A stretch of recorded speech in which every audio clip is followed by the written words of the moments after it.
From hospitality to hospitals, our next guest has seen it all. Mr. George Eapen, Director and CEO of Jehangir Hospital. George, welcome to the CEO's chair. Thank you for inviting me for this conversation. Absolutely. No, it's an honor to have you on the show, George. Thank both you. Both of you and I share a past in hospitality, so that makes us even more closer. Yes, let's make it more interesting. Absolutely.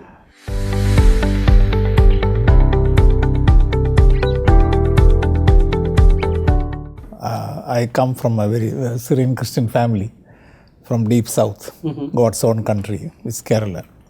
And in the 50s and 60s, they were very conservative. Okay. Just education, home, education, or church activities. Somehow I felt that I did not fit into it. I always had the urge to move out. My cousin, he had the opportunity of doing hotel management.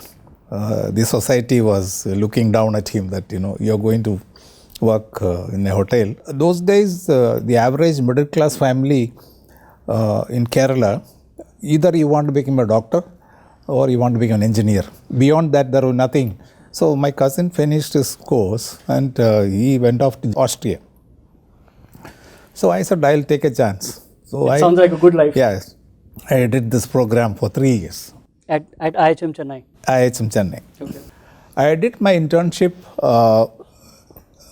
once in Bangalore, Ashoka. Okay.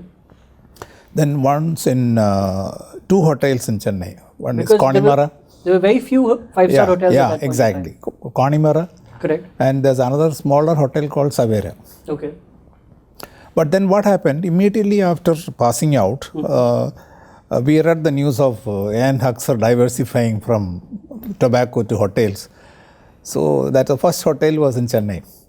So one day we walked in, we met a couple of people there and they said this will open up in a year's time. If you all want to join now as observers or unpaid trainees, you can come. That was the time I met Mr. Huxer. Okay. And that changed my life. So he met us, he said, why don't you all join us? Maybe you need to struggle initially. Correct. But then, you will enjoy the working with us. Then everybody said, IT is a great company. You get pension when you retire. So that was something those days. One job, same job, retire, you get pension. That was the job kind security. of... Yeah. So then they had the program of management training. Okay. So we joined as ITC's management trainee program. That's some of the best inputs I got from several leaders from Manpower Development Group in ITC. Took personal care of us because this is something, a new product. So and they had to bring the best out of them. You were the first batch. Yeah. That program was in Delhi and Agra. I finished the program, then I got absorbed there itself. During this period, I really enjoyed my stint in Agra because every other day I could meet one foreign personalities. We had a vice president, Ramesh Johar, who joined us from Taj. So he came visiting. He asked me, what are you doing here for the last 5 years? There's an opening in Chennai. Would you like to go as a front office manager? So I picked up the front office management, reservations. I was there for 4 or 5 years. Then I was sent to Gwalior. Then they asked me, would you like to go back to South? Okay. I said, yes, I will go back to South, provided you give me a better opening. So Dr. Reddy had a 4-star hotel, which ITC was looking at as a pilot model. Of course. So they asked me, would you like to look at it, to run it and give us a report? I said, yes, I will. I came down to South. I took charge of this hotel. I used to walk across to the hospital in the evening hours. I used to meet some rich patients. Those days, all the rich patients used to come to Chennai for treatment.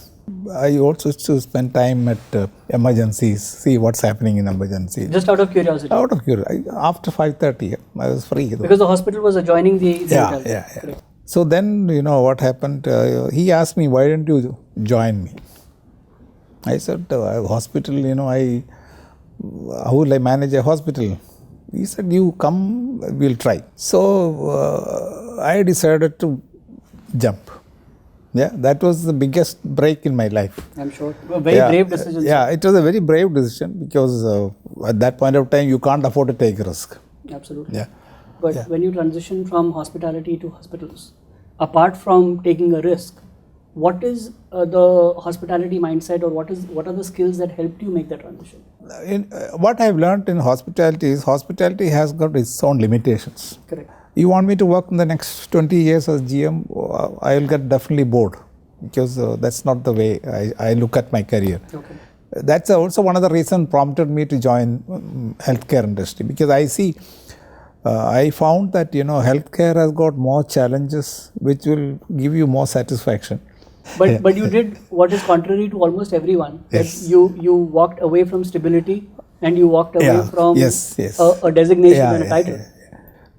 Till the 70s, healthcare in India was a very hazy picture. There was no standard across the country, uniform standards in healthcare delivery system. He found that as an opportunity.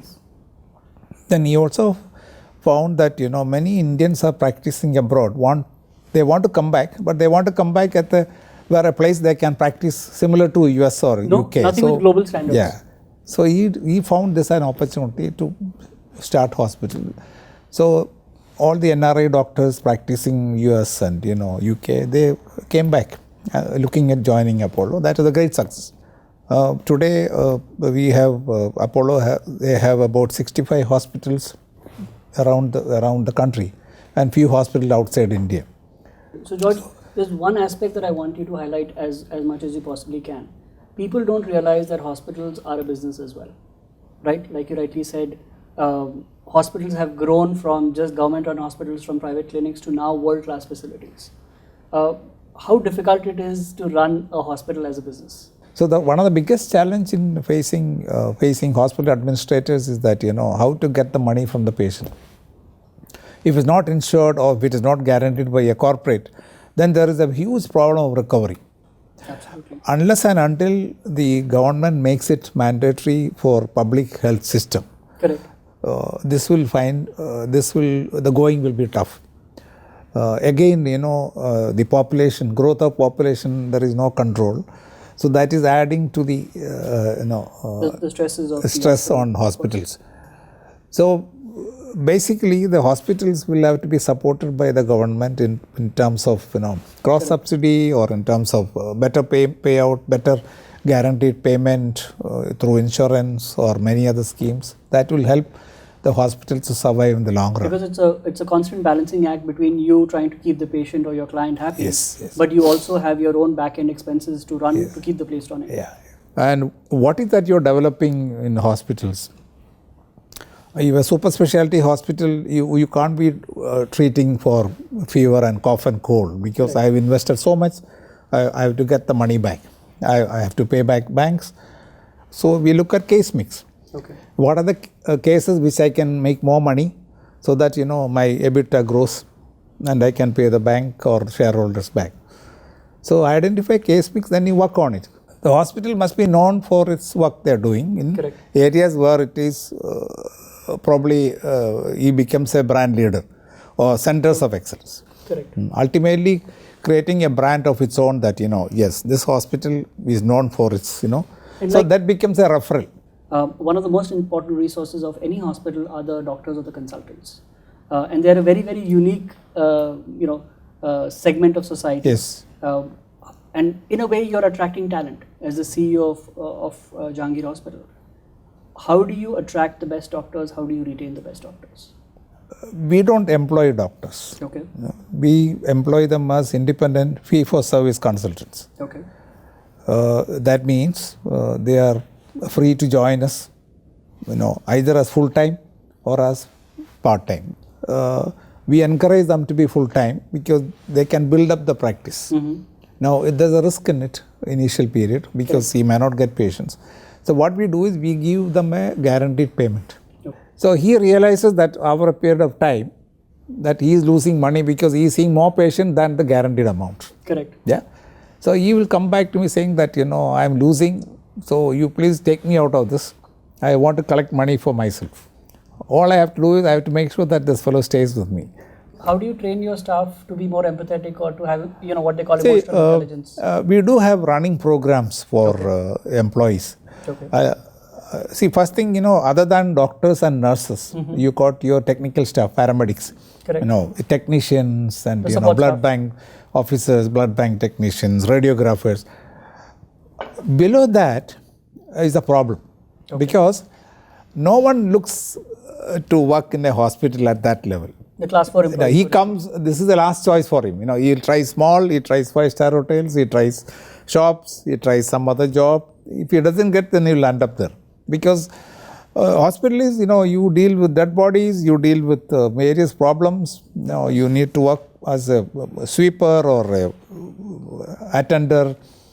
So for him, we have to mentally make him, steady and make him understand you are working in a hospital, you need to do this. So we induct them slowly. Like in the hospitality industry, almost the majority of the employees in a hospital are customer facing.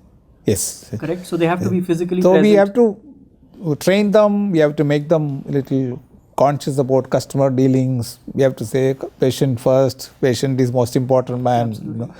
But by and large, we find that over a period of time, if he doesn't leave that job, then he turns out to be a good hospital employee with regard to getting better patient feedback, with regard to better, patient care, more committed towards getting the patient well, speaks well with patient relatives.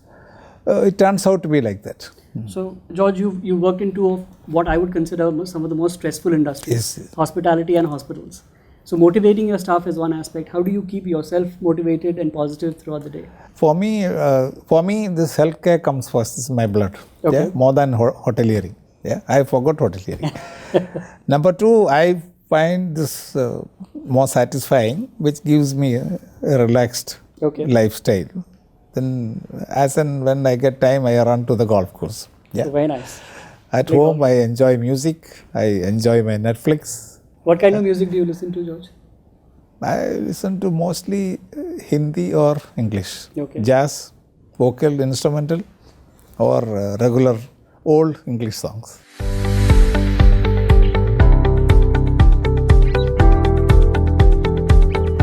During our time, it was, I told you, people look for permanency, stability, retirement benefits. Today, every youngster is looking at not loyalty. For him, loyalty is money.